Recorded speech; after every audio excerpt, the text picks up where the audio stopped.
takut kita kepada Allah Subhanahu wa taala ni, aku berhadapan dengan Tuhan yang sedang melihat zahir dan batin aku. Bismillah.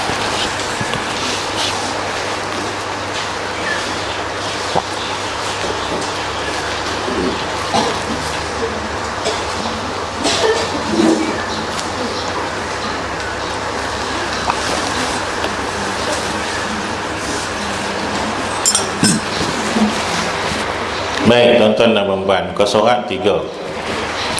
Bacaan ketika masuk ke dalam saf. Ini sebagai tambahan sahaja. Nak beritahu tuan-tuan bahawasanya solat ini yang sebenarnya ialah bermula dengan takbiratul ihram, disudahi dengan salam. Miftahuha at-takbir kan, wa ikhtamuha as-salam. Yang itu semayang. Tapi sebelum kita masuk kepada Allahu Akbar, kita nak masuk semayang. Persediaan sebelum masuk semayang ini melihat kepada, orang kata apa, persediaan kita nak masuk semayang ni melihat kepada preparation masing-masing. Bagaimana cara kita nak prepare diri kita, persiap diri kita untuk kita nak masuk semayang, melihat kepada kebijaksanaan kita, melihat kepada cara kita sendiri urus diri kita untuk nak masuk dalam semayang. Tuan-tuan dan puan-puan sekalian, tengok masing-masing lah. Benda ini memang tidak diajar oleh sunnah secara terperinci, tetapi kita boleh faham benda yang kita perlukan sebelum kita masuk ke dalam sembahyang. Dalam keadaan diri kita ni macam mana, kedudukan kita macam mana, cara bagaimana kita nak masuk sembahyang. Contoh macam saya lah, badan besar macam saya, kalau saya pakai kain ikat dulung tu saja, agak-agak kemas tak? Kalau pakai jubah boleh gagahi. Kalau pakai baju Melayu, tengah-tengah semayang kain luruh, kan? Tu imam pula tu baru dapat tauliah pula kain luruh. Makmum nak kata apa di belakang. Maka preparation saya sebelum saya masuk semayang, saya buh tali pinggang, kemah kain saya. Yang ni tak ada dalam hadis tuan-tuan, tak ada. Tapi yang ini adalah benda yang kita kena create sendiri untuk perkemah diri kita dalam ibadat sembahyang. Orang perempuan samalah, kan?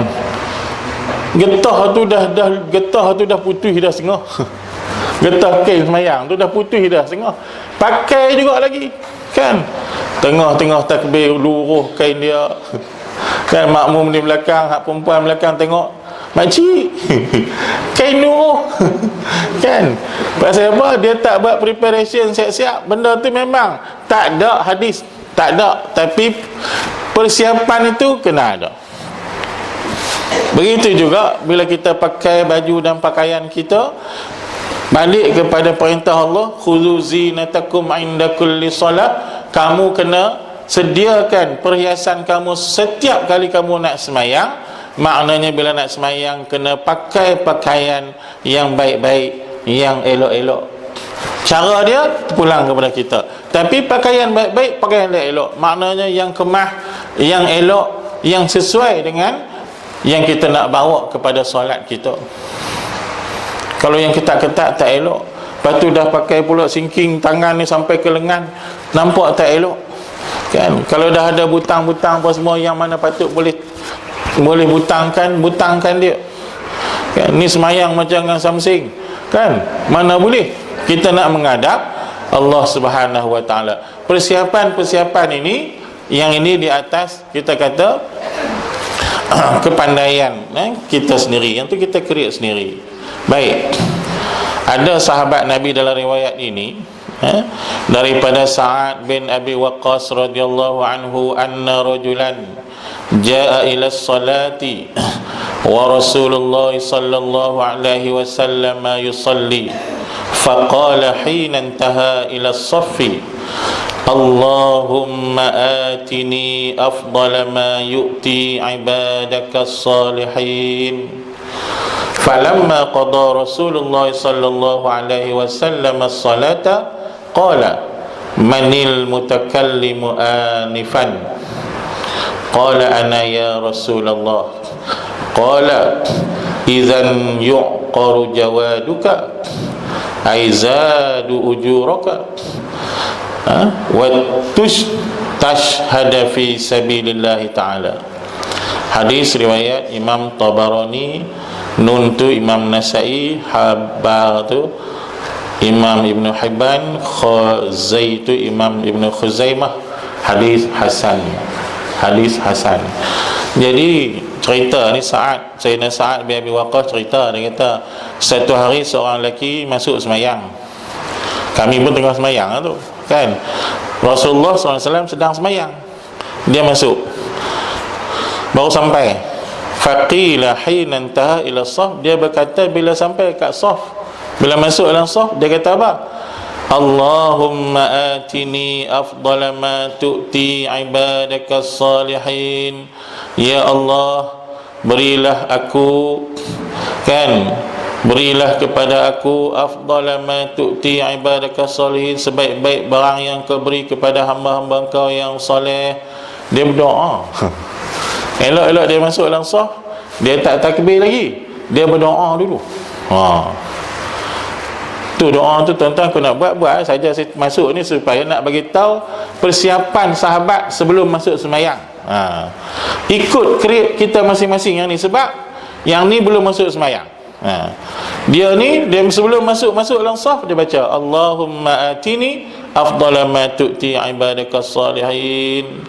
Falamma qada Rasulullah sallallahu alaihi wasallam as-salata, manakala Nabi selesai semayang, lalu baginda bertanya, manil mutakallimu anifan, siapa yang cakap sebentar tadi sebelum semayang tadi? Siapa dia? Nabi tanya. Nabi ni dia selalu lepas semayang, kalau hampa buat apa-apa, dia tanyalah sahabat, kan. Lalu kata sahabat tersebut, ana ya Rasulullah, saya. Qala idzan yuqaru jawaduka, kalau begitu kata Nabi, yuqaru jawaduka, bertambahlah pahala-pahala engkau. Wa tustashhada fi sabilillah, dan akan matilah engkau syahid pada jalan Allah Subhanahu wa taala. Nabi tak marah, Nabi tak larang, Nabi bagi pujian pada dia, Nabi doakan pada dia. Maknanya inilah yang ulama ambil sebagai dalil ijtihad, bahawasanya sebelum kita masuk dalam semayang, boleh kita buat benda-benda apa pun yang tujuan dia nak kita dapat khusyuk dalam ibadat sembahyang. Kadang-kadang kita ni, walaupun kita bicara sifat solat Nabi, tapi kita bukan najumut, kita bukan kerah ketir macam tu. Kita nak ambil daripada setiap hadis-hadis Nabi itu untuk kita fahami secara yang difahami oleh para ulama mu'tabar, tuan-tuan dan puan-puan sekalian. Barulah cara sembahyang kita ini tertib, lendik, teratur, tersusun sebagaimana yang dilakukan oleh baginda, dilakukan oleh para sahabat yang melihat sembahyang baginda dan yang mengetahui cara solat Nabi sallallahu alaihi wasallam. Yang ni kawan tu, kan? Kawan yang kedua pula tu, hadis di bawah.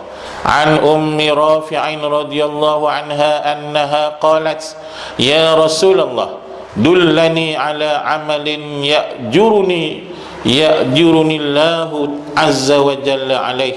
Qala ya Umma Rafi', idza qumti ila as-salati fasabbihillaha ta'ala 'ashran wa hallilihi 'ashran wahmadihi 'ashran wa kabbirihi 'ashran wastaghfirihi 'ashran.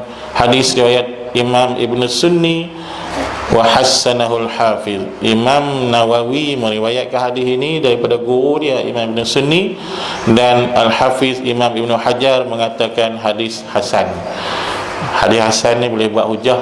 Kalau hadis dhaif dia tak boleh buat hujah, kan? Hadis dhaif boleh buat amal, tapi nak buat hujah tak boleh. Hadis hasan, hadis sahih, hadis yang boleh dijadikan hujah.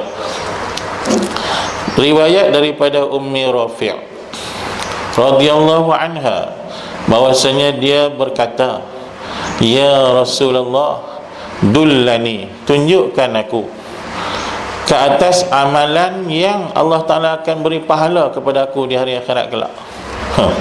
Dia tanya Rasulullah, suruh Rasulullah